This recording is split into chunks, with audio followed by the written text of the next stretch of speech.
As a med student, I keep a pretty busy schedule, and balancing the demands of medical training with everything else in life can be a bit tricky at times. So today I wanted to share some of the time management strategies that I use to stay on top of my schedule and to be successful.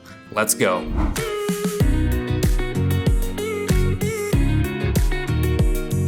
Number one has to do with mindset, and that is establishing an internal locus of control. So an internal locus of control is essentially the belief that you have control over the events and outcomes in your life. This is in contrast to an external locus of control, where essentially life happens to you and the events and outcomes in your life are dictated by external forces. So first and foremost, accepting responsibility for your day is the foundation on which we can then build an effective and efficient schedule utilizing various time management strategies and tools. Treat every day like a work of art. You wake up every morning with a blank canvas and you can paint whatever you want. You get to choose the colors, the brushstrokes, and then at the end of the day, you can go back and admire the work of art that you created. Conversely, in maintaining the metaphor, if that clean-cut, crystal clear plan that you had for your day ends up looking more like a sad imitation of a Picasso painting, then you can start tomorrow with a clean slate. The point here is to take responsibility, take control, and ensure that you're running your schedule so it doesn't run you. Number two is make a plan and stick with it. There's a saying that goes, failing to plan is planning to fail, and while it may be fine and fun to wing it in some areas of life, if the goal is ultimately to be as productive and efficient with your time as possible, there's probably a better way. One way that I like to do this is to write out an actual list. This can be done using paper, a calendar, your favorite note-taking app, or any combination of those things. I rely pretty heavily on my Google Calendar, and then I also like to use Notion as well. Not only will these tools help you keep track of everything that you need to do, because if you have a lot of things piling up in your schedule, you're liable to forget something,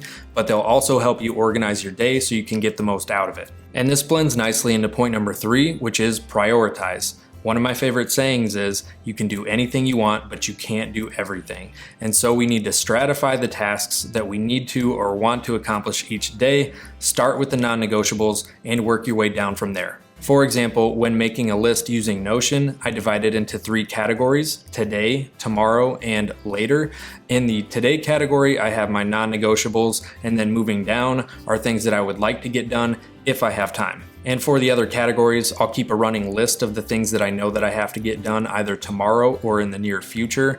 And one thing to keep in mind with these lists is that they're not perfect and neither are you. So if you don't get everything done that you want to or need to, it's okay. Just move it to tomorrow and then make adjustments moving forward. Number four is to eliminate distractions. This one's tough because we have so many. This could be people, technology, other activities that you would rather be doing, and probably the worst offender of all is our cell phones. It's so easy to completely crush your productivity when you're checking your phone every few minutes, and it becomes so habitual that you may not even realize you're doing it. One strategy that has had tremendous return on investment has been eliminating my phone as a distraction. For example, if I'm studying, I'll leave my phone in the other room because I know that if I had it with me, I would keep checking it, and as a result, I wouldn't really be paying attention, and then it would also drag out a study session that probably could have been a couple hours to a whole day event. And I'm not kidding, when I'm trying to actually get things done and be productive, I leave my phone in the other room. Take this video for example. I actually had to go back and get my phone from my room for that last part that you just saw. And now, I'm gonna go put it back. Right after I check my Instagram.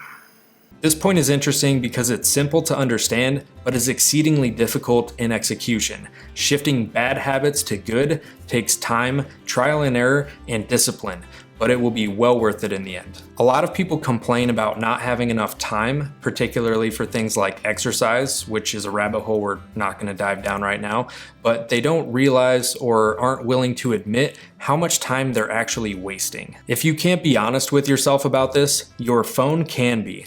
Your phone can show you how many hours each week you spend on Netflix, Facebook, and Instagram.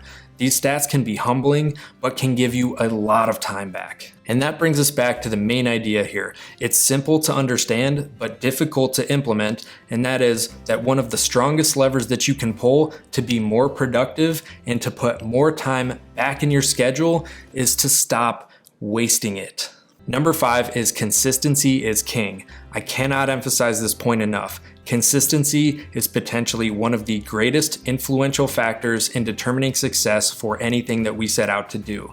The perfect plan, strategy, study routine, diet or exercise program, whatever we're talking about, is meaningless without consistency. This means employing discipline rather than relying on motivation and doing the things that you know you need to do, even when, or especially when, you don't want to do them. What this looks like for me as a med student: waking up at the same time every morning, doing my Anki reviews every day without exception, staying on top of the new material so I'm well prepared and don't fall behind, prioritizing sleep and exercise as a non-negotiable part of my schedule so I can stay healthy and perform well on a consistent basis. I get a lot of questions on exercise, sleep, diet, study habits, things like that.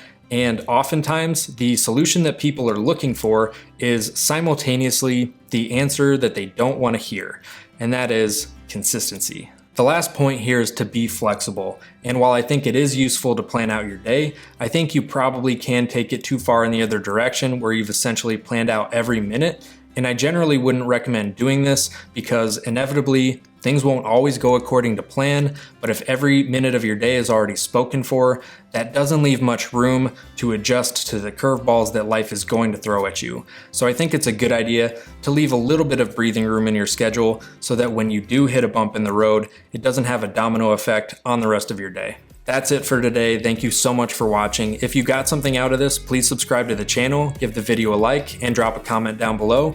Thanks again, and I'll see you in the next one.